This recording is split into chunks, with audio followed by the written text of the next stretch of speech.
ইচ্ছা, আশা, প্রত্যাশা, আকাঙ্ক্ষা এইসব মানব সমাজের চালিকা শক্তি, তাই না?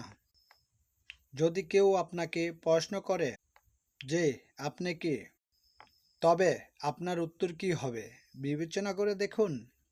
তখন আপনি বুঝতে পারবেন যে আপনার ইচ্ছাই আপনার জীবনের ব্যাখ্যা। কিছু পাওয়ার সাফল্য আর কিছু না পাওয়ার ব্যর্থতাই আপনার জীবনের পরিচয়। অধিকাংশ ব্যক্তি এভাবেই বিবেচনা করে, নিজের ভিতর থেকে শেষ হয়ে যেতে থাকে, তবে নিজের ইচ্ছাগুলোকে মারতে পারে না। ইচ্ছা তাকে এমনভাবে ছুটাতে থাকে যেমন ম্যাগের নেশায় শিকারী। কিন্তু আবার এই ইচ্ছাগুলোর গল্প থেকেই জ্ঞানের প্রকাশ পায়। কি করে?